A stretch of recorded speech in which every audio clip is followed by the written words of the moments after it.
Muito bem. Alguém quer chamar aqui? Depanete. Nós Sara.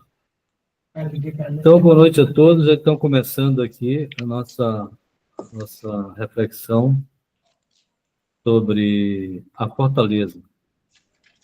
Então, já começando a fazer nossas orações, né? Inspirar-se em nossas orações das realizadas, para que o estudo comece e termine. Por Jesus Cristo, nosso Senhor. Amém. Coração Imaculado de Maria, fortaleza dos cristãos, rogai por nós. Como eu estava falando, a gente está sempre buscando aí como fonte as Sagradas Escrituras, né? Ou seja, a Bíblia, o Catecismo de São Pio X e Ensinamento dos Santos. Eu insisto aqui em relação até que a Dona Luzia queria entrar aqui. Dona Luzia.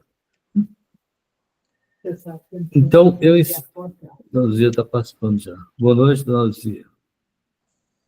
Então, eu insisto sempre aqui, para a gente consultar a fonte correta. Então, por exemplo, falando do catecismo, eu sugeri aqui o Catecismo de São Pio X, que é esse que você está vendo na tela aí, o maior de São Pio X, tá? Sugiro não utilizar o catecismo amarelo, aquele catecismo que foi editado, se não me engano, no ano 2000, ele tem uma linguagem que é um tanto quanto ambígua, né? A gente nunca tem muita certeza do que é mesmo, o que não é. E esse aqui não, esse aqui são perguntas diretas, né? Pergunta e resposta de uma forma bem sintética. E eu sempre estou trazendo aqui um texto que trata do assunto daquele dia, daquela virtude, né? Como a gente vai falar mais adiante. Então, esse catecismo eu recomendo que ou então pode ser também o catecismo romano, que é um catecismo maior. Acho que aqui não conseguiu ver, né? Você não viu qual foi a tela do catecismo, não, né? A capa que tem a imagem do Pio X, né? Apareceu aí? Eu tenho ele. Cristina me deu quando foi lá em Jair, dia 3 de agosto. Então, é esse aí, que tá vendo na tela aí. Eu tenho esse aí. Quem não tem, eu sugiro que adquira. Ele não é caro, você compra ele, por exemplo, no Amazon por R$ 45, como está vendo aí na tela. E tem também o catecismo que é mais compendioso, aquele maior, que é esse aqui, ó.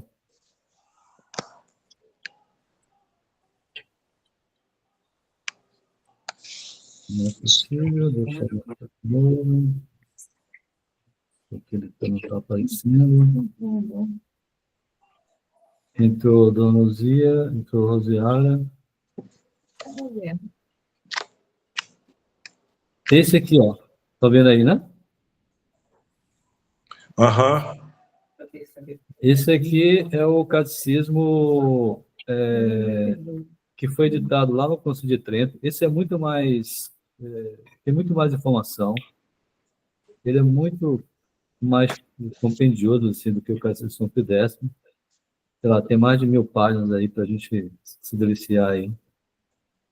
Ele é um pouco mais caro, o custo dele é R$ 122,90, mas ele é uma fonte muito boa, tá? Então, vale a pena também a gente investir nesse material.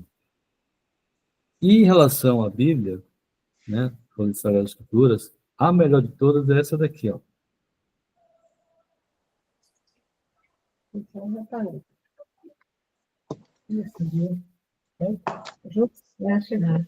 A melhor de todas é essa daqui.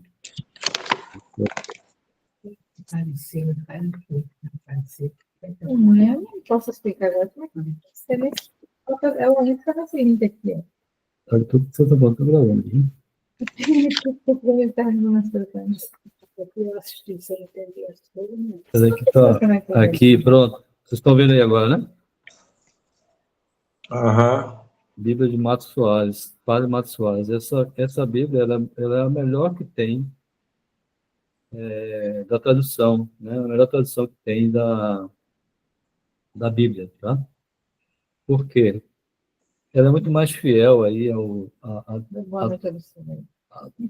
para todo mundo. Sim. Ah, Ela é muito mais fiel aí na tradução, né, do latim para o português, né? Então, as demais Bíblias, a Ave Maria, ela também é boa também, mas, por exemplo, tem Bíblias como a Pastoral, essa daí pode dispensar, não serve. Ela tem um viés muito revolucionário, quase que comunista, né? Então, infelizmente, tem tradução que é muito ruim. Então, se quer investir numa Bíblia boa, essa aí da Matos Soares é uma excelente fonte de Bíblia, né? Ok, então, voltando aqui ao nosso material, tá aí. Já consegue enxergar novamente aí a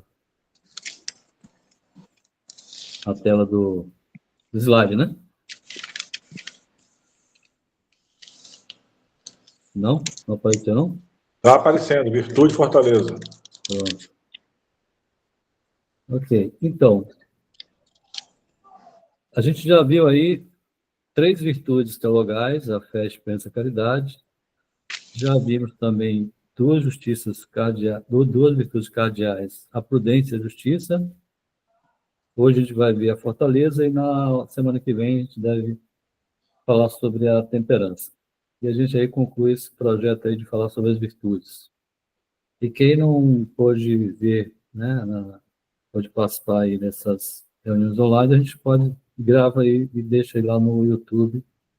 Tem um canal lá e a gente está gravando, está deixando lá o vídeo para deixar como uma fonte de pesquisa posterior, né? Certo? Muito bem. Então, alguma pergunta em relação ao que a gente viu na semana passada sobre a prudência, sobre a justiça? A prudência e a justiça, não, né? Rapaz, eu confesso que a justiça, quando você falou justiça, gerou uma dúvida no conceito que você botou de justiça. Uhum. Se você puder voltar um pouquinho lá para...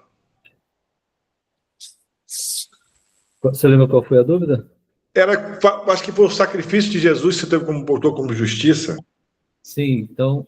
Eu não consegui entender por que o sacrifício de Jesus seria justiça.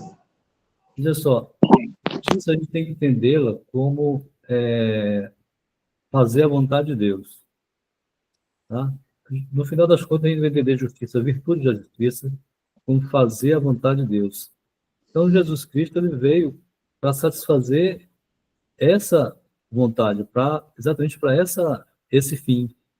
Ele veio para morrer na cruz. Foi a única pessoa que veio para morrer na cruz. Nós não viemos para morrer. Não era assim quando Adão e Eva foram criados. Não era para eles morrerem, né? Mas, em virtude do pecado, aí a morte é o salário do pecado, como São Paulo diz, né?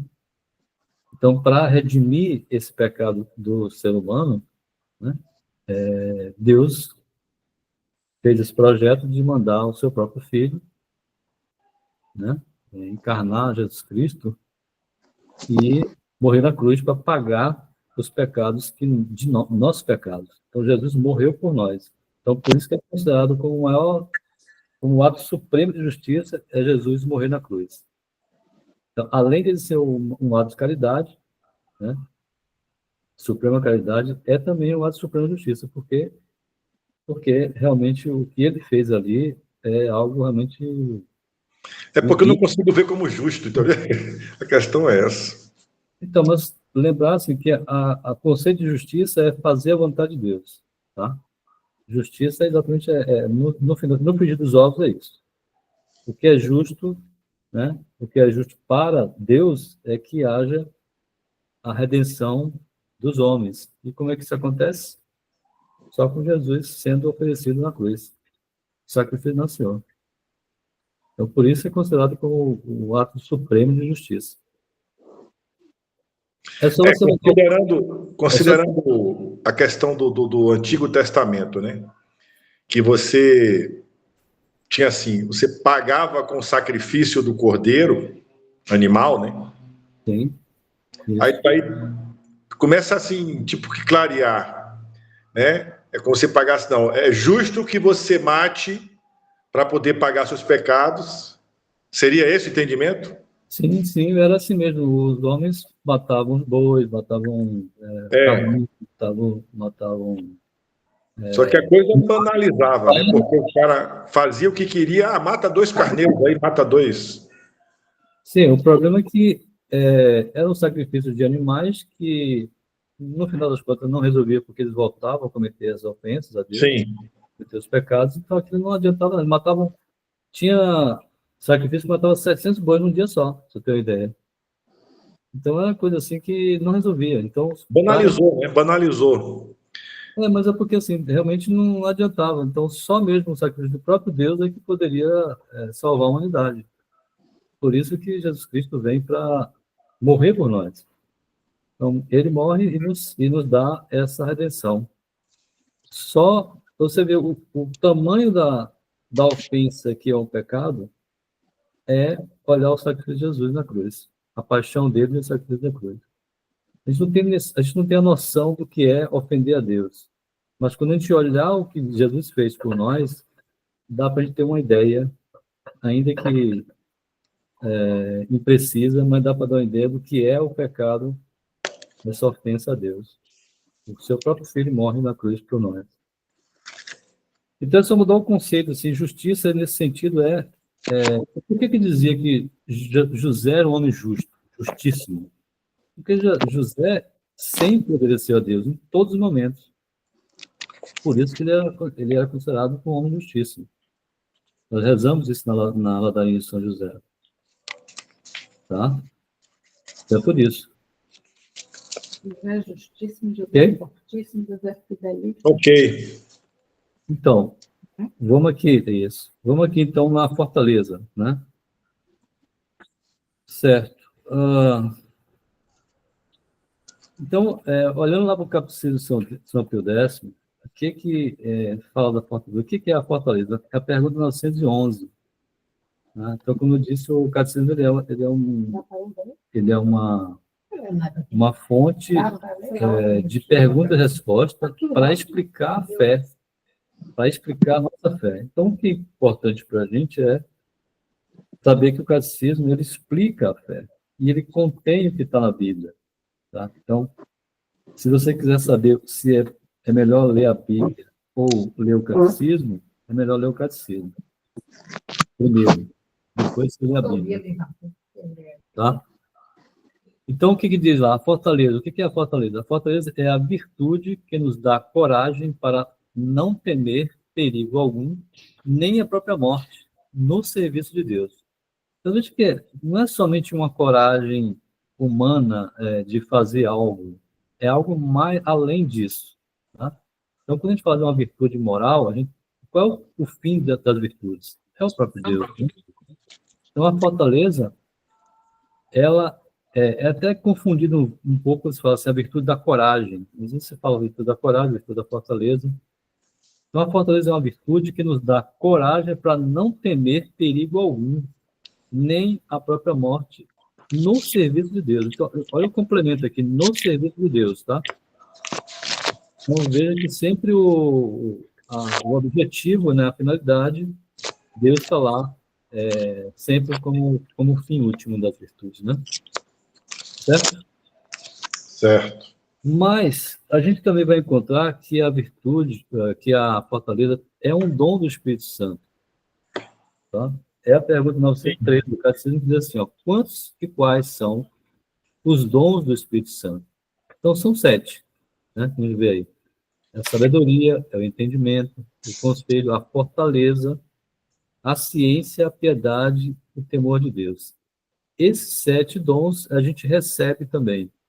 tem um momento que a gente recebe esses dons no Na crisma.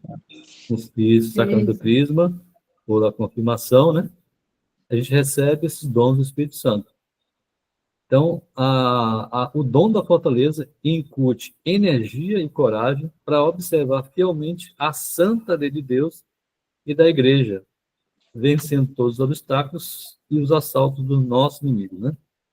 Nossos inimigos a gente sabe quais são, né? Nós temos 3 inimigos, principalmente. Quais são eles? É assim. Nós temos 3 inimigos. Um deles é o demônio, que é o que a gente mais se lembra. O outro é o mundo, né? Ou seja, os bens materiais, compete também. E o terceiro está dentro de nós mesmos. Ou seja, é a nossa própria vontade, que nem sempre é aquela vontade que Deus quer de nós, né? E aí, então, o sacramento da confirmação, o crisma, é uma graça própria e peculiar transmitir a fortaleza celeste. É uma força espiritual. Tá? Então, a gente se torna um soldado de Cristo, assim como se diz, né? A gente é um soldado de Cristo. Valor e coragem que permite que nos mantenhamos fiéis a Deus e combatamos os inimigos, tanto visíveis, então lembra aí, visíveis, quem são? É o mundo, né? Nós mesmos, como invisíveis, tá? Nós nos convertemos em soldados de Cristo. Só deixa eu ver quem está querendo entrar aqui. É Cristina D. Cristina D. Até aqui tudo bem, pessoal? Tudo bem. Alguém quer perguntar alguma coisa? Os 3 inimigos, você falou o mundo, Satanás, o demônio e nós nossa mesmos. vontade. sim. É como se fosse aquela mancha que ficou do pecado original, né? Então, qual que é a diferença que tem entre a virtude e o dom? Né? Qual que é a diferença? Porque a gente pode confundir isso aí, né? Bom, os dons, eles nos dão facilidade. Nós somos, então, impulsionados para o bem. Então, um exemplo aqui. Uma criança pequena, por exemplo, que ela não tem ainda a capacidade para andar. Ela pode andar desde quando é carregada nos braços da mãe. Tá? Então, é uma facilidade. Tá? E as virtudes? As virtudes nos dão a possibilidade, ou seja, a criança ela vai ser ensinada a andar pela própria mão da mãe, né? Então, a gente tem essa diferença. O dom da fortaleza é um aperfeiçoamento da virtude da fortaleza. Na virtude da fortaleza, a pessoa tem a coragem de enfrentar os males, né? Com a graça de Deus, graça cooperante de Deus. Já no dom, é Deus quem passa a ser forte nela, ou seja, é Deus que está operando nessa pessoa. E aqui que a gente vai ver muitos exemplos eu vou comentar alguns exemplos de vários santos que tinham essa virtude bem forte, virtude da fortaleza, né? Assim como o dom. Santo Tomás, o que Santo Tomás nos diz, né? Santo Tomás, ele diz assim, a coragem como virtude fortalece a alma para sofrer quaisquer perigos, tá? Mas não basta para nos dar confiança a fim de os evitarmos, o que pertence à fortaleza enquanto dom do Espírito Santo. Então tem essa pequena diferença aí entre virtude e dom, né, da fortaleza. Então, o dom da fortaleza respeita a virtude da coragem. Não só quando consiste em afrontarmos os perigos, mas também quando consiste em fazermos algo, fazermos qualquer obra difícil, obra árdua, né? E aqui ele explica que o dom da fortaleza é dirigido pelo do conselho, pelo dom do conselho, né? Que concerne, sobretudo, aos bens mais perfeitos. É por isso que os dons, quando eles são infundidos em nós lá no Crisma, são 7 dons, né? Aqueles 7 que nós já comentamos aqui na anterior. Então, como eu falei, a gente tem diversos exemplos de pessoas, né, que foram que apresentaram essa virtude da fortaleza. Então, eu estou passando o primeiro deles aqui, que é o Davi, né? Davi, ele viveu aí mais ou menos lá para o ano de 1000 antes de Cristo, né? 1040 a 970 antes de Cristo, né? E isso está escrito lá no livro de Samuel, tanto Samuel, o primeiro livro e o segundo livro, tá? Qual é o contexto da história aqui, né? Só para te relembrar um pouco. Davi, ele foi o segundo rei, Rei porque o dos, primeiro dos Saul, né? Israel. O primeiro foi Saul. O primeiro foi Saul. Então, o que aconteceu? Quando Josué ele introduziu os israelitas que estavam fugindo lá do Egito, né, para a Terra Prometida, para Canaã, né? Moisés não conseguiu chegar, né? Mas o irmão dele, Josué, conseguiu. Era sobrinho. Isso. Então ele conseguiu entrar com os israelitas na Terra Prometida. Só que aí ficou uma confusão, né? Não tinha assim, entendimento. Então, lá pelo ano 1040, pouco antes disso, né? Saul ele é escolhido pelo juiz Samuel, né?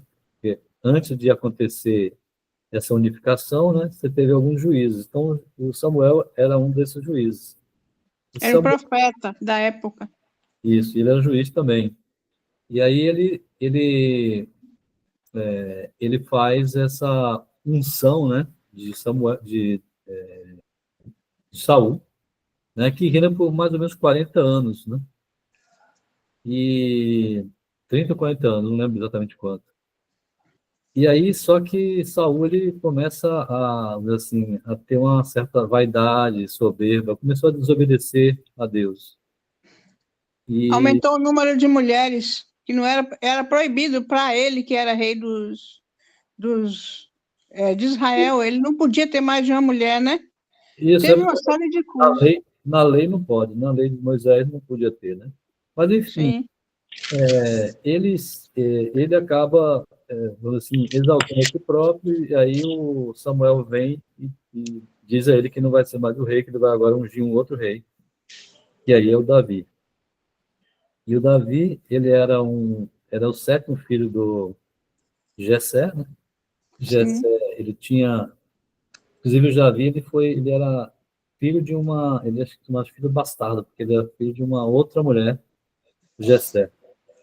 Ele é o sétimo filho, mais novo não, porque tinha uma filha menores, irmãos menores. Só que ele era rejeitado tanto pelos irmãos como pelo próprio pai, e ele ficava só cuidando de ovelhas. Mas era uma pessoa que tinha assim foi criado muito bem pela mãe dele e tinha uma grande assim, Sensibilidade. uma pessoa que era um poeta, a mãe ensinou muita coisa para ele, ensinou a amar a Deus, né? Então, Tocava harpa também. Era e- arpista. exatamente. Então, Deus enxerga nele como uma pessoa que poderia ser um grande rei. E realmente foi. Ele foi um dos principais reis de Israel. Tá? E aí tem essa questão dele, dessa disputa aí com Saul, né? E Saul acaba ficando, assim, meio que perde a noção das coisas, né? Fica meio alucinado quando sabe que ele vai perder o reinado. E Davi, então, consegue substituir, né? Substituir o Saul, inclusive ganhando muitas batalhas, vencendo muitos conflitos, e consegue realmente fazer um reinado muito bom.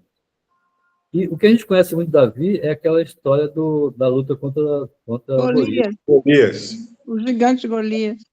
O Golias, pelo que a Bíblia fala aí no Samuel, né, capítulo 17, Ele tinha quase mais de 3 metros de altura, realmente era um gigante. Quem tiver interesse em conhecer um pouco sobre essa história, tem uma série na Amazon, no Prime Video, Davi, né? A Casa de Davi, vale a pena dar uma olhada, Eu tô vendo ela. é muito legal. Tem muita semelhança ali com o que aconteceu na realidade, claro que ele colocou algumas coisas Tô ali, vendo a loucura do rei lá. pois é. De qual, Saul? Sim. Saul, sim. Ele perde a noção das coisas, acaba até tentando matar o próprio Davi, né? Ele mata um empregado dele, eu não sei se aquilo é verdade, matar o próprio empregado, mas ele tenta matar Davi também, com a lança por cima. E ele mata também todos os sacerdotes do templo. Então, ele perde a noção completa, então ele acaba perdendo, perdeu, né, a unção, perdeu a preferência de Deus. Foi Então, amaldiçoado, na verdade. na Foi verdade, amaldiçoado. ele foi Ele perdeu a unção. tirou a unção dele, Tirou a né? unção dele, o próprio Samuel. E aí Samuel vai e faz unção de Davi, né? E aí é interessante, porque ninguém acredita que ele vai ser, assim, ele é desprezado, né, pela própria família, mas quando vê o profeta ungindo ele, isso aparece lá na série. É interessante, vale a pena dar uma olhada. E aqui eu trago só um trechozinho que fala assim, nessa luta, né, que o Davi tem contra o Golias. Lá no capítulo 17, Samuel diz assim: Davi enfiou a mão no bornal, pegou uma pedra, atirou com a funda, né, que é uma arma que ele usava para se defender, e Estilingue. acertou a testa do filisteu. A pedra afundou na testa do filisteu, que caiu de bruços no chão. Daí ele vai, pega Tira a a própria espada espada do Golias e do degola. próprio Golias e mata ele com a própria espada dele mesmo. Né? Então, isso daí, a gente sabe que o Antigo Testamento ele é uma profecia do que ocorre no Novo Testamento, né? Então, quando essa luta entre Davi e Golias é como se fosse nós lutando contra o pecado, né? Então, a gente precisa da espada né, a espada que é a palavra de Deus, né, para poder vencer o nosso inimigo, né? Ou os nossos inimigos, né? Então, é uma profecia do que a gente pode até pensar, né? Davi sendo a nossa natureza humana vencendo o pecado, que é o Golias, né? Então, o Davi ele faz um reinado assim de muito longo, se não me engano, acho que em torno de 40, 50 anos. Ele escreve salmos. O Davi fez um governo assim, bem interessante. Só que também ele não era tão fiel assim, né? Tanto que ele teve aquele caso do adultério com Betsabá, né, que nasce o filho dele, e ele acaba se arrependendo, para até aquele Salmo 50, mas ele não é morto, Deus não manda matar o Davi, mas manda matar o filho Davi, né, filho com Betsabá. E tem um outro filho. Ele manda matar o marido dela, né? E com ela ele tem o Salomão. Isso, é o segundo filho dele, Salomão, que é o rei O próximo rei. que vai substituir o Davi, Ele né? Então, esse é um evento interessante de uma pessoa frágil, né? Uma pessoa simples, mas com uma grande virtude da fortaleza, né? Muito bem. Um outro personagem interessantíssimo que a gente vai encontrar no Antigo Testamento é a Santa Judite. Aí que fala, a mulher tão forte, a invicta Judite. O que é? O que é? Alguém lembra o que é essa locução aqui? A mulher tão forte, a invicta Judite. Onde que a gente reza isso? A mulher tão forte, a invicta Judite. Para quem não lembra, é no ofício da Imaculada Conceição de Nossa Senhora. É na oração das 15 horas, né, na nona, a gente faz essa referência. Por quê? Porque Nossa Senhora, ela ou seja, Judite, ela foi como se fosse uma imagem de Nossa Senhora. Por quê? Porque a Senhora veio para esmagar a cabeça de serpente, né? E qual que é o contexto aqui da Judite? Judite, ela era uma mulher muito bonita, uma mulher, era viúva, tá? E ela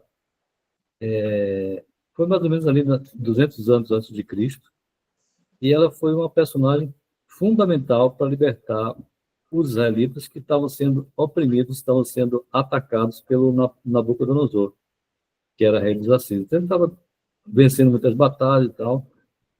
E só que para os israelitas, ele não estava conseguindo vencer porque eles tinham uma certa uma condição um pouco ruim para poder ser atacado, né?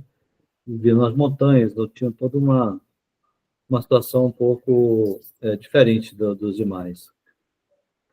E, então, mas eles ficam cercados, né? O Nabucodonosor tinha muito mais homens, né? E aí eles fazem um sítio, né? Sitiam a cidade de Betúlia, onde morava Judite, né? E aí o líder lá da Betúlia não sabia o que fazer, porque estavam ficando não tinham condição de combater, né, o Nabucodonosor. O general chamado Holofernes, que era o general bem poderoso, bem capaz lá do rei Nabucodonosor, ele ficou ali maquinando como fazer para poder vencer os israelitas. O que ele fez, então?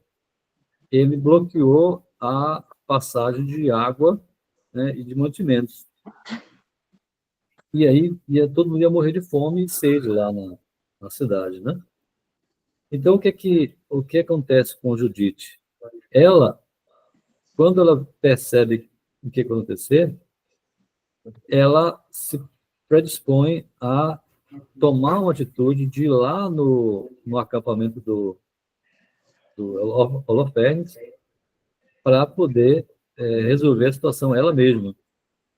Essa imagem que está mostrando aí, ela degolando o Holofernes. Como é que isso acontece?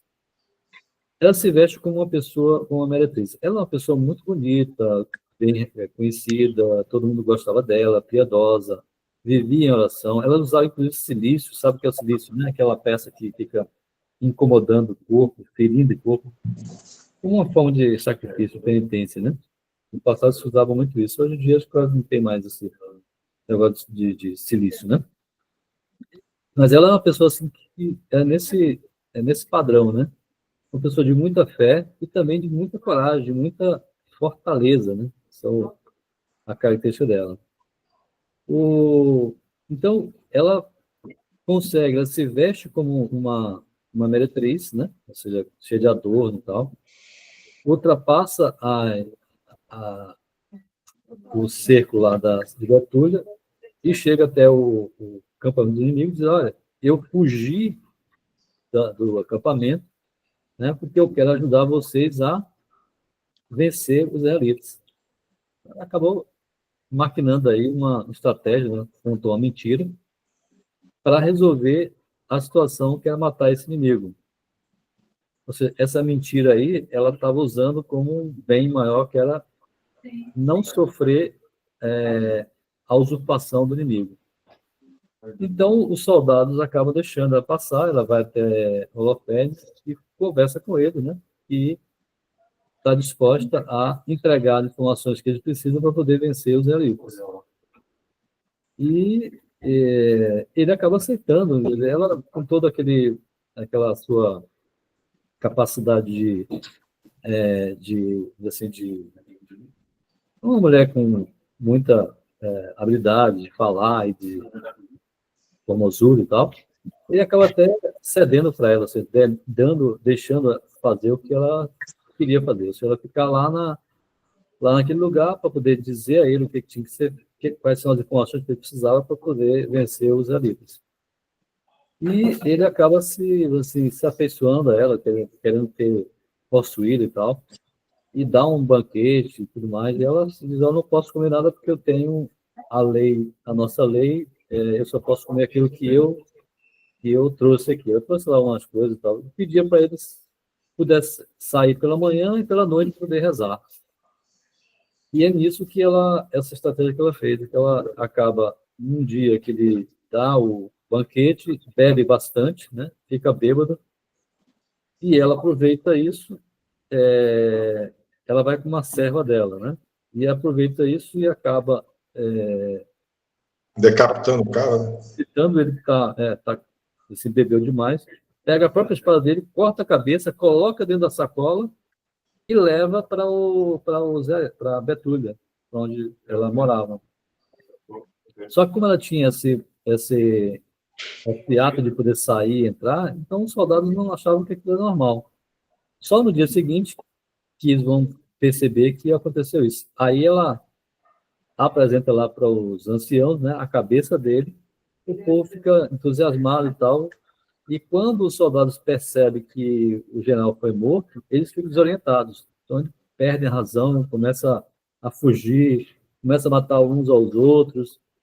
E aí os israelitas aproveitam essa desorganização e acabam atacando esse inimigo, acaba matando muitos deles, expulsando ele da terra. Então, Judite ela é conhecida como uma pessoa de grande coragem, de grande importância para Israel.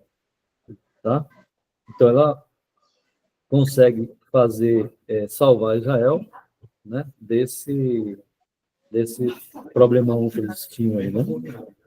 Agora, o que era importante, o que acontecia de fundamental na Judite? É que ela era uma pessoa de muita oração, né? E aí, eu vou ler aqui para vocês no capítulo 9, ela, antes de tomar a decisão de atacar, de matar o Holofernes, olha o que ela diz, a oração dela. Veja que interessante. Isso aqui é importante saber porque a oração, ela é fundamental para a gente conseguir o intento no nosso projeto. Qualquer projeto que você fazer, é importante fazer uma oração. Então, o que ela diz? Ó, capítulo 9, que depois que você tiver interesse, olhar no livro de Judite, ela diz, ó, Senhor Deus de meu pai Simeão, a quem deste uma espada para se vingar dos estrangeiros que, arrastados pela paixão, violaram a virgem, descobrindo-lhe vergonhosamente a nudez, que entregaste suas mulheres à rapina, suas filhas ao cativeiro e todos os seus despojos em partilha aos vossos servos, que ardiam de zelo ao vosso serviço. Vinde, eu vos peço ao Senhor, meu Deus, e socorrei esta viúva. Vós dispuseste o acontecimento do passado, determinaste que um sucedesse a outros, e nada aconteceu sem que vós o quisesses. Todos os vossos caminhos são previamente escolhidos, e os vossos juízos são marcados por vossa providência. Olhai agora para o acampamento dos assírios, como vos dignastes outrora partilhar para os egípcios, quando corriam armados atrás dos vossos servos, fiando-se nos seus carros, nos seus cavaleiros, na multidão dos seus combatentes. Bastou um vosso olhar sobre o seu acampamento para paralisá-lo nas trevas. O abismo reteve os seus pés e as águas submergiram.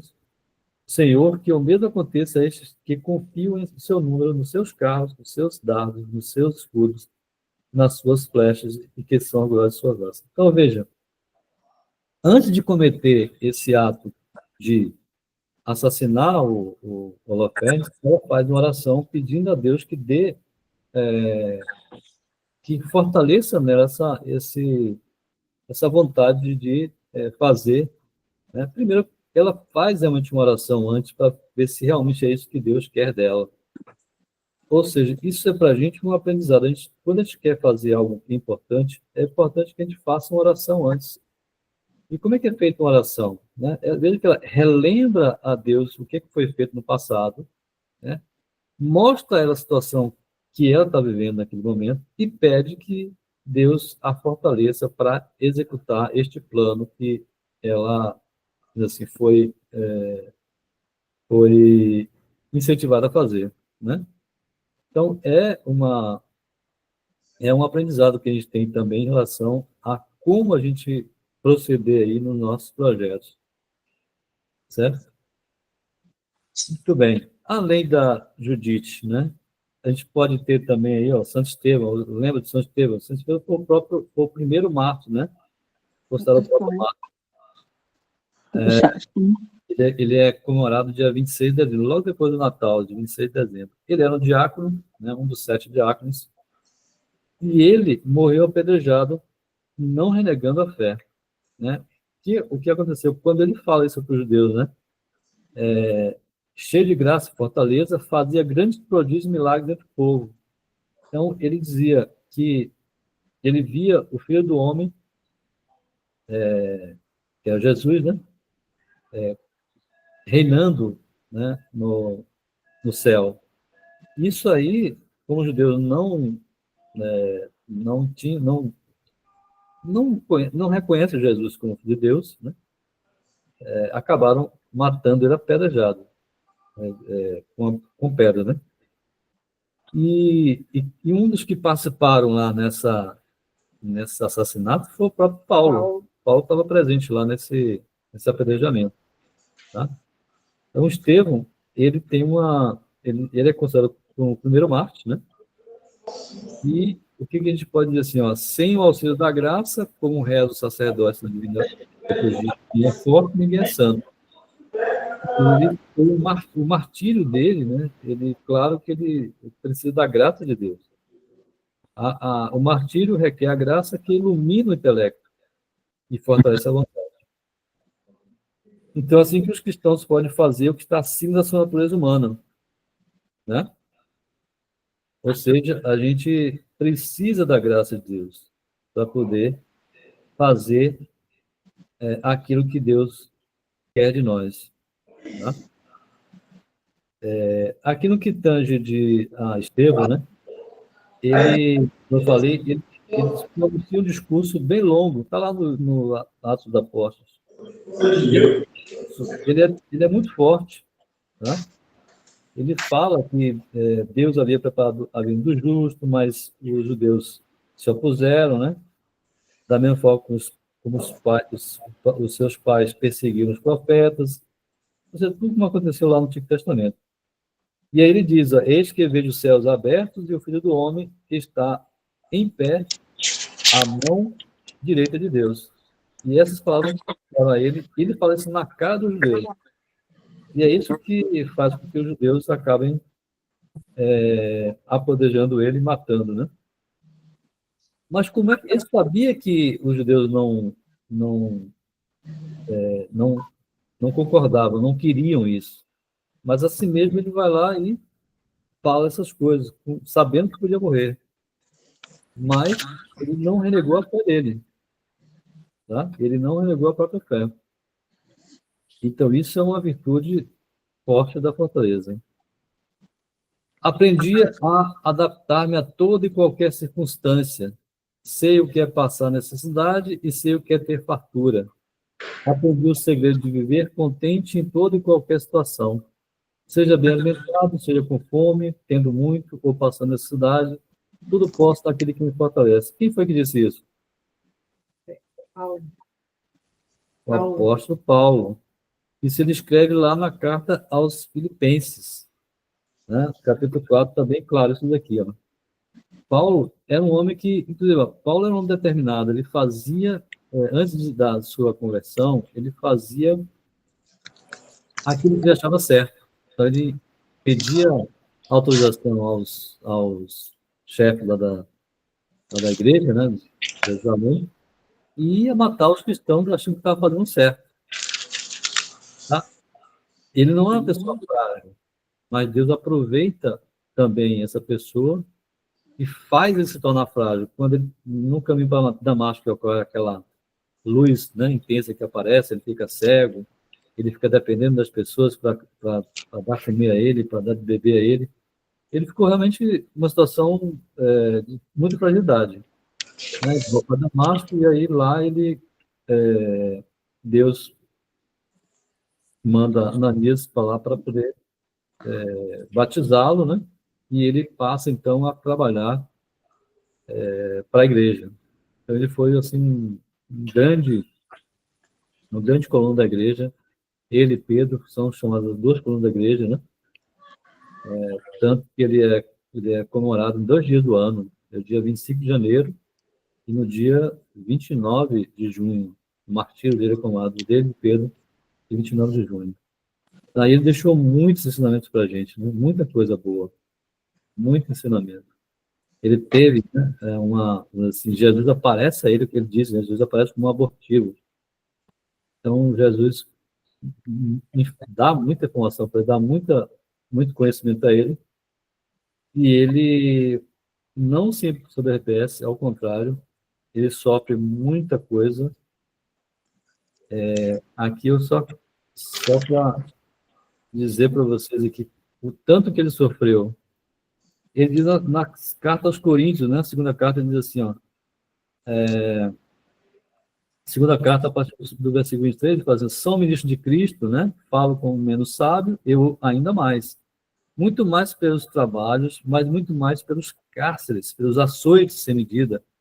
Muitas vezes vi a morte de perto. 5 vezes recebi dos judeus 40 açoites menos um. 3 vezes fui flagelado com varas. 1 vez apedrejado. 3 vezes naufraguei. 1 noite e 1 dia passei no abismo. Viagem sem conta, exposto a perigos nos rios, perigos salteadores, perigos de parte dos meus concidadãos, perigos da parte dos pagãos, perigos na cidade, perigos no deserto, perigos no mar, perigos entre os falsos irmãos, trabalhos, fadigas, repetidas vigílias, com fome e sede, frequentes jejuns, frio e nudez, além de outras coisas, a minha preocupação cotidiana, a solicitude por todas as igrejas. Quem é fraco, que eu não seja fraco. Quem sofre escândalo, que eu não me consuma de dor. Se for preciso que a gente se glorie, eu me gloriarei na minha fraqueza. Deus, Pai de nosso Senhor Jesus Cristo, que é bendito pelo século, claro que não minto. Em Damasco, o do rei Aretas mandou guardar a cidade dos Damascenos para me prender. Mas, dentro de um cesto, desceram por uma janela ao longo da muralha e assim escapei das suas mãos. Então, um homem desse, capaz de passar por tanta coisa, eu acho que se a gente tivesse que passar pelo mesmo, na primeira a gente já desistia, né? Mas São Paulo tinha essa missão, né? Então, Deus, claro, deu para ele essa virtude forte aí da fortaleza. Por isso que ele conseguiu fazer tudo isso que ele falou aí, que ele sofreu, né? Então, Paulo é um grande exemplo também para a gente. Tem uma outra santa, Santa Inês. A Santa Inês também é um caso bem interessante. Santa Inês era uma jovem, né? Ela, século IV ali, sob o Império Diocleciano, de família nobre, também formação cristã, tá? Esse nome dela, por exemplo, vem de carneiro, né? Inês é Anis, que significa no grego, puricasto, no latim é cordeiro. Então, ela se consagrou, né? Consagrou sua virgindade a Deus e ela decidida, né? A não ter homem nenhum, né? Só Jesus Cristo seria o esposo dela, como ela chama. Só que acontece o seguinte, ela era cortejada e tal, mas tinha um filho do prefeito de Roma que se interessou por ela. E, obviamente, que ela recusou. E aí, esse jovem, né, com raiva dela, foi lá e denunciou a Inês, né? Denunciou como cristã, porque naquela época os cristãos eram perseguidos, né? Os cristãos, bastava ser cristão que eles eram mortos, né? É a época do martírio dos cristãos, né? Grande martírio dos cristãos. Então, ela sofreu, assim, diversas tentativas, né? Tentaram com ela oferecer muita riqueza, né? Mas ela, decidida, ela sabia o que ela queria, ela já estava entregue a sua própria vida ao próprio Jesus. Colocaram no prostíbulo para que ela fosse violada, se ela desistia, né? Interessante que aí deram até o próprio prefeito lá falou, olha, qualquer pessoa pode ir lá, tá livre, qualquer pessoa pode ir lá tentar possuí-la. Só que acontecia interessante, fala a tradição que uma luz muito forte protegia ela. Então ninguém conseguia encostar nela. Teve um maluco lá que ele, meio desesperado, assim, com o vício, né, da luxúria, e era muito bela, ela tinha 12, 13 anos de idade, essa luz cortou esse cara ao meio. E aí, o povo viu aquilo, muitos que viram aquilo acabaram ficando até se convertendo ao cristianismo, né? No final, depois bota ela na fogueira, só que a chama não encostava nela. Ela ficava dentro do fogo, mas a chama não encostava, ou seja, tinha uma proteção. Não encostava nela. E ela estava lá tranquilona da vida. Por fim, ela foi degolada. E aí, ela foi castigada para degola. Então, ela se oferece como uma... É impressionante, né? A virtude da fortaleza. Ela sabe que ela vai morrer, e ela vai lá e se entrega para que fosse degolado, e acaba sendo feito isso. Degola ela, e assim que ela passa a sua passagem para a eternidade, né? Ela, inclusive, ela está lá no cano da missa, né? Ela é citada no cano da missa, Santa Inês. Além dela, a gente pode falar também de São Lourenço. São Lourenço também, que era um diácono, assim como foi o Santo Estevão, né? Ele também foi martirizado. E aqui tem um detalhe interessante, né? Isso foi lá no século III, né? Ele é comemorado no dia 10 de agosto, né, com a sua morte, né? Então, quando é que se comemora a data de uma pessoa? É na morte dela, e não no nascimento, né? Sempre foi assim na igreja. Os santos, né? De qualquer pessoa, né? É que a gente adotou esse costume de celebrar o dia que nasce. Mas o dia que nasce não é tão importante. O que é importante é o dia que você passa para o céu, que é o dia que você morre. O imperador Valeriano, ele perseguindo na igreja, né? O São Lourenço, ele era muito amigo de Sixto II, que era o papa da época. Inclusive, ele era o ajudante, né, do papa quando ele celebrava a missa. E ele foi como se fosse um secretário, né? Trabalhou bastante com o Sixto II. Então, o Sixto II foi preso, ele foi preso junto também. O Sixto foi morto 4 dias antes, e o Diocleciano, ou melhor, Valeriano, deixou ele para mais tarde, que queria pegar os bens da igreja. Ele pediu, me entregue os tesouros da igreja. Aí o São Lourenço pega os cegos, órfãos, coxos, viúvos, idosos, e apresenta para o imperador. Está aqui, esses aqui são os nossos tesouros. E ele fica irado, e aí manda matar o São Lourenço na fogueira. Então, a tradição até conta que olha que impressionante, né? Ele está sendo queimado na fogueira, e ele diz assim, olha só, poder me virar para o outro lado, porque esse lado aqui está bem assado. Engraçado.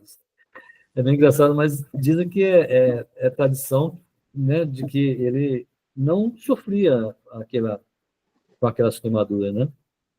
Aí só mesmo Esses santos aí, acho que Deus dá uma consolação na hora que você não sente nada. virtude, né? Porque não tem como você não gritar no rádio dor com uma queimadura Sim, dessa. e teve vários que sofreram com dores, né? A próxima que eu vou citar agora... A Saigon, então, é muito profundo. Então, por exemplo, o Santo Irineu de Leão, ele foi devorado pelos leões, então, só que os leões não queriam comê-lo. E ele estava porrada na cabeça do leão para ver se o leão mastigavam ele. Oi, Carlinhos. Oi? Minha tia Lela, o irmão mais velho, meu tio, nasceu no dia 10 de agosto e agora eu entendi porque o nome dele era Lourenço. Sim, pois é. É que no passado as pessoas tinham a tradição de colocar o nome do filho, da filha, da santa do dia. Santo do dia. Isso. Por exemplo, seu primo Sérgio na atividade... Desculpa. Eu ia falar de natividade. Natividade nasceu no dia 8 de setembro. 8 de setembro. Que é o dia que Nossa Senhora nasceu. Isso. Por isso É, que manhã botou festa exato. da Natividade. Os cristãos, eles tinham essa tradição, né? Hoje em dia, bota o nome de ator de Lourenço, você novela. estranhou o quê? Por que estranhou Lourenço? Não lembrava que não tinha feito essa ligação. Que era 10 de agosto, porque era dia do santo, da morte do santo. Pois é, tinha bem lembrado. E, Não sabe então, como é? Eu não hã? sabia. Isso. Não sabe como é? Não sabe como é? Sabe como é?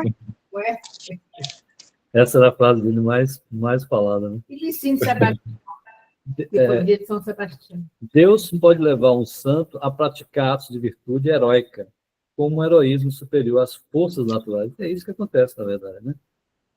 Então, um santo, né, uma pessoa, ela pode passar por situações que humanamente ela não conseguiria. Por quê? Porque aí só mesmo Deus para viver essa pessoa. Né? Como São Paulo falava, não sou eu mais que vivo, é Cristo que vive em mim.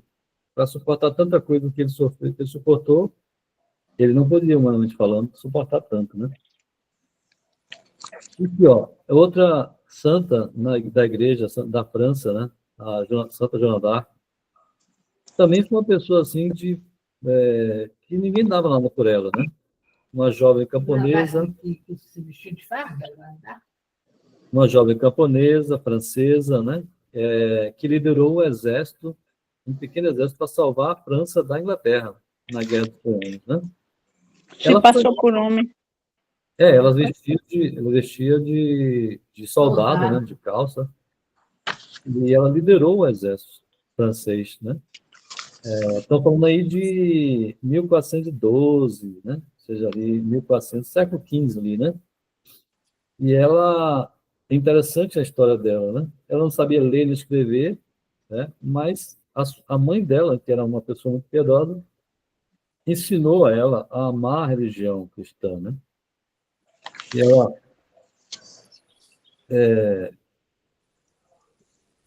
um pouco do contexto dela, é que ela tinha ela teve visões, né? Quando ela tinha 13 anos, ela escutava vozes, ela tinha experiências místicas, tá? Quando ela estava rezando na igreja lá do povoado que ela morava, ela começou a ouvir algumas vozes, né? Arcanjo São Miguel, Santa Catarina de Alexandria, Santa Margarida de Antioquia. Essas vozes, elas convidavam Joana d'Arc a lutar pela França, para libertar a França, que estava sendo dominada pelos ingleses, né?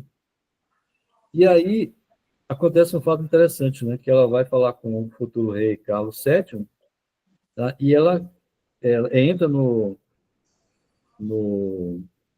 lá no palácio, né? E só que ela queria falar com o rei para dizer a ele o que ele tinha que fazer para poder combater, né?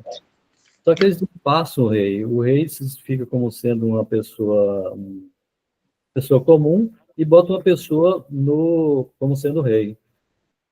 Para ela provar que ela estava falando a verdade, o pessoal vai lá e apresenta o rei falso. E ela disse, não, não, esse não é o rei. Ela olha em redor, aí vê o rei e vai lá até ele, diz, eu que é o rei. E aí eles acreditam nela. E aí ela vai e expõe o plano para poder combater, né, combater os ingleses. Mas o que acontece? Ela, apesar de vencer bastante batalhas e tudo mais, ela foi traída, né?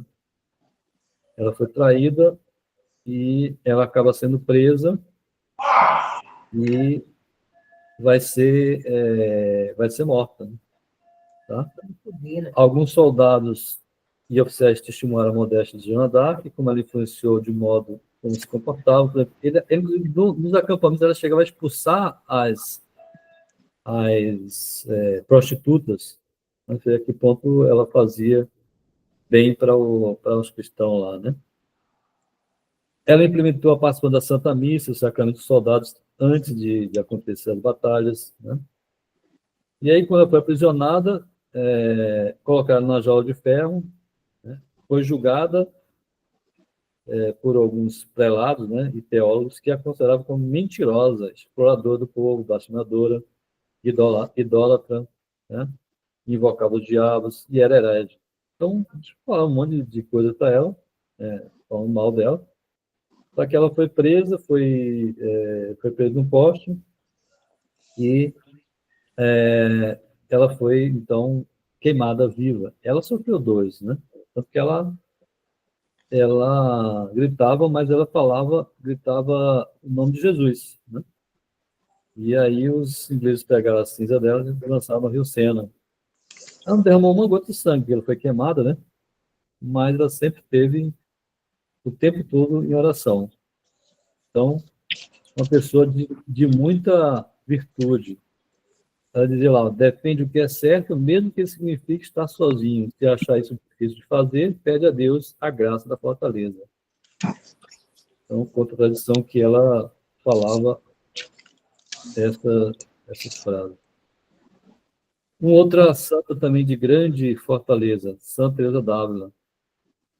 Santa Teresa d'Ávila, ela, para mostrar o quanto era uma pessoa determinada, aos 3 anos de idade, quando a cidade da Espanha estava sendo, foi invadida, né, pelos mouros, ela, com o irmão, queria sair da cidade, dos muros da cidade, para se entregar aos muros, para sofrer martírio, porque ela sabia que o martírio levava a Deus. Então, nessa idade, eu já pensava dessa forma. É uma pessoa que realmente já tinha, de pequeno, já a virtude da fortaleza, né? Ela falava que a pessoa tem que ter uma grande e muito determinada determinação. Santa Teresa d'Ávila, grande Teresa d'Ávila. O que Santo Agostinho ensina para a gente, né? Ninguém é forte por si mesmo, mas só porque Deus lhe dá força. Ele também recorda que a verdadeira fortaleza não vem das nossas próprias capacidades, mas da graça de Deus. É Ele quem sustenta a nossa fé e nos dá coragem para enfrentar as lutas do dia a dia. Então, repassando que por si só a gente não consegue nada, né? Onde a gente vai encontrar alguns ensinamentos sobre a fortaleza? Muita coisa a gente vai encontrar no Salmo, né? No Salmo de Davi tem muita coisa que fala de fortaleza. Por exemplo, o Salmo 17:3. Ó. Senhor é meu rochedo, minha fortaleza e meu libertador. Meu Deus é minha rocha, onde encontro meu refúgio, meu escudo, força de minha salvação e minha cidadela. O Senhor é a força do seu povo, uma fortaleza de salvação para o que ele é consagrado. Salmo 27. Salmo 30, capítulo 30, Salmo 30, capítulo 4. Pois só vós sois minha rocha e fortaleza, a vez de me guiar e dirigir, por amor de vosso nome. Salmo 42. Esse, inclusive, a gente reza na missa, não sei se você está lembrado aqui. Cuida tu és Deus, forte tudo meia. Pois vós, ó meu Deus, sois a minha fortaleza. Por que me repelis? Cuida tu és Deus, forte tudo meia.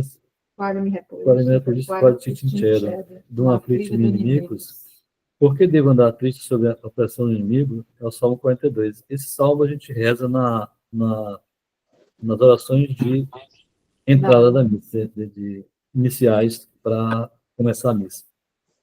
Para o homem íntegro, o Senhor é uma fortaleza, mas é a ruína dos que fazem o mal. É o Provérbios 10. Cinge-os de fortaleza, revigora seus braços. Provérbios 31:17. Fortaleza e graça lhe serve de ornamentos. Ri-se do dia de amanhã. Isaías, capítulo 17, fala: Por que esqueceste o Deus que te salva e não te lembraste da tua fortaleza? Tu te esforçarás em vão para plantar jardins de Adonis e neles semear plantas exóticas. Ezequiel 24 fala: Quanto a ti, filho do homem, no dia em que eu tirar o que faz da sua fortaleza, sua gloriosa arrogância, a alegria dos seus olhos e objeto do seu amor, seus filhos e suas filhas. E na segunda carta a Timóteo, São Paulo fala: Deus, com efeito, não os deu em nossa ordenação, né? Está falando sobre quando eles foram ordenados sacerdotes, né? não nos deu um espírito de timidez, mas de fortaleza, de caridade e de temperança. Tá? Então, para que eles pudessem exercer o seu ministério. No Evangelho de São Lucas, logo no primeiro capítulo, aqui quando o anjo Gabriel ele aparece para Zacarias para dizer que eles vão ter um filho. Né? Quem é o filho? É o João Batista, né? O homem que veio ser o precursor do Nosso Senhor. Então, ele aparece lá e diz assim, ó, apareceu um anjo do Senhor, é o Gabriel, posto de pé ao lado direito do altar, do incenso. Zacarias, ao vê-lo, ficou perturbado e o temor o assaltou. Mas o anjo lhe disse, não temas, Zacarias, porque foi ouvida a tua oração. Tua mulher, Isabel, te dará um filho, ao qual porás o nome de João. Será para ti motivo de gozo e de alegria. Muitos se alegrarão ao teu nascimento, porque ele será grande diante do Senhor. Não beberá vinho, nem bebida inebriante. Será cheio do Espírito Santo desde o ventre de sua mãe. A gente lembra lá da visita de Nossa Senhora Santa Isabel, né? Logo quando e que ela salva Santa Isabel, a criança dá um pulo no ventre dela. Ali foi o primeiro milagre sobrenatural do Nosso Senhor. Estava no ventre de Nossa Senhora, e aí santifica João Batista, né? São João Batista, ele é santificado naquela hora. O Espírito Santo desce sobre ele naquele momento. E ele converterá muitos dos filhos de Israel ao Senhor seu Deus. Irá diante de Deus com o Espírito e a fortaleza de Elias, que é um outro santo também de grande virtude, a fim de reconduzir os corações dos pais para os filhos. Está lá em Malaquias, capítulo 4, e os rebeldes à prudência dos justos, para preparar o Senhor um povo bem disposto. Tá? Então, mais um momento de uma hora que a gente encontra aí a fortaleza no Evangelho de São Lucas.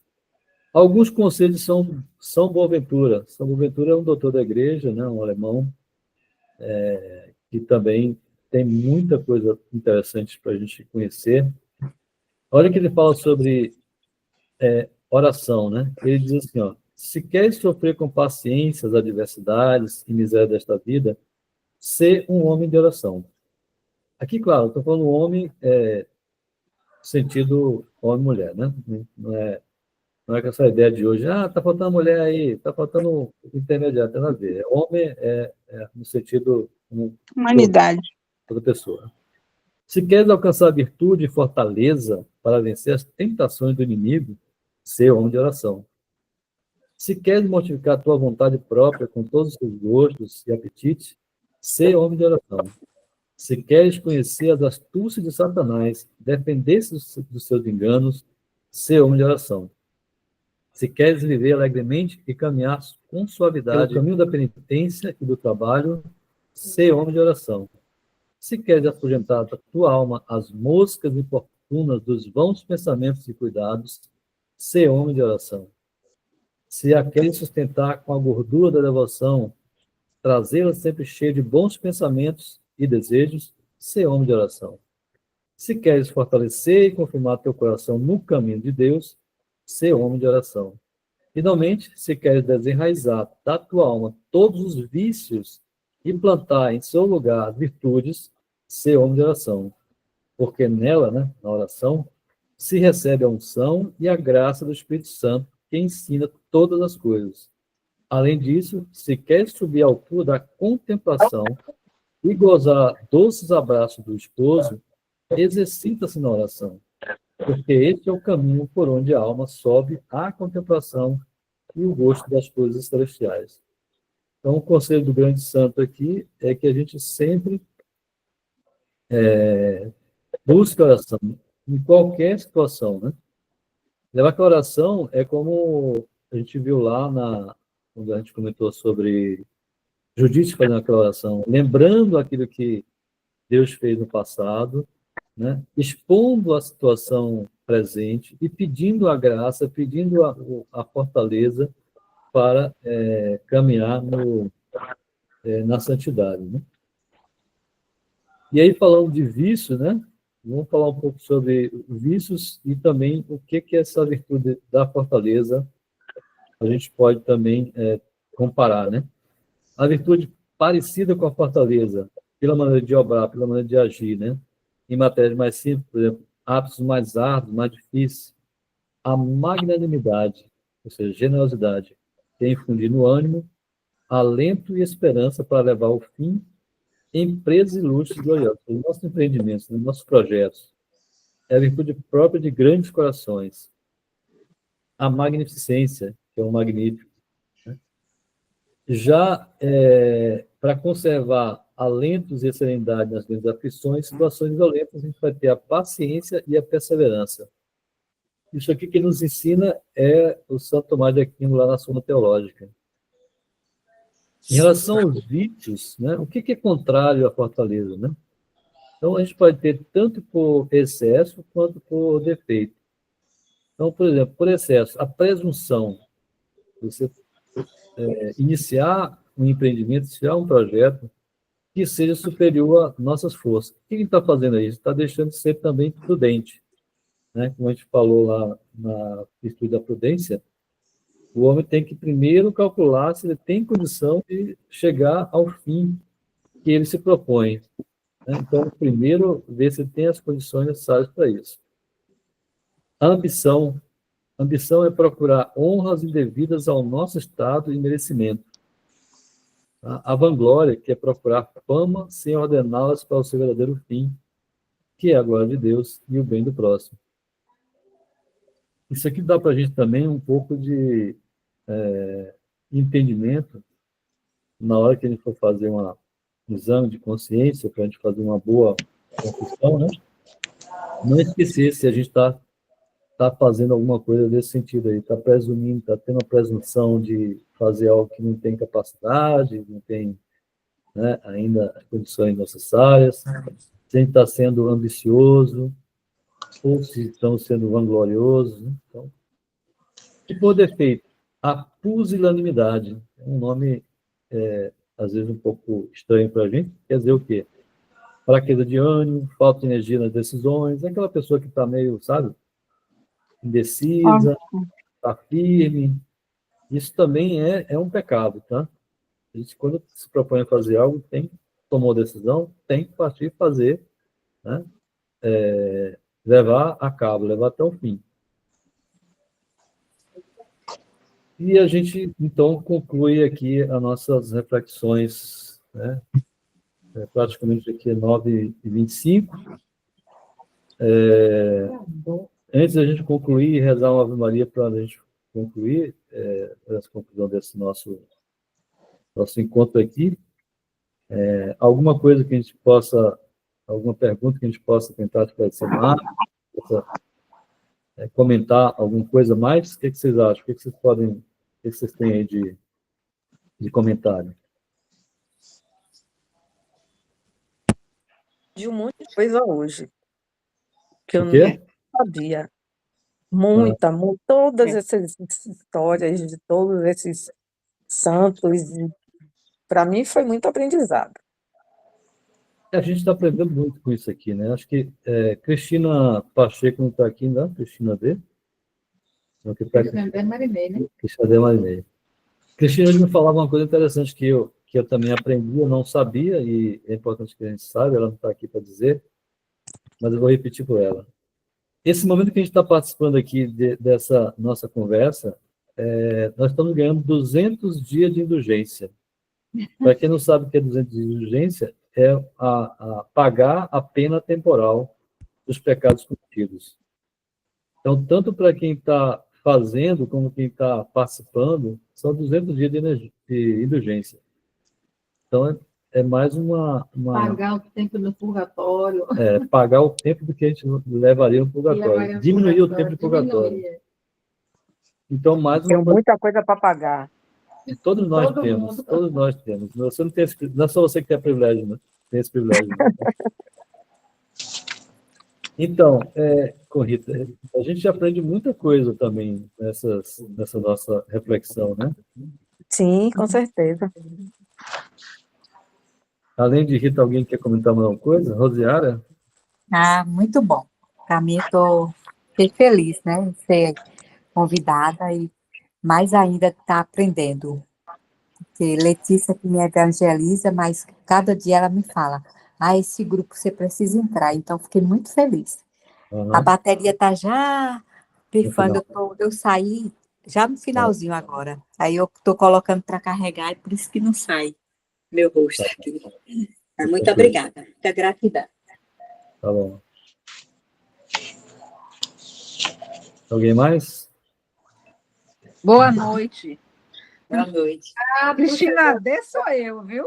Então, por isso que eu falei. Marinei, não. Então, eu falei aquela frase que você falou hoje, que você não quis falar nada, eu acabei falando com você.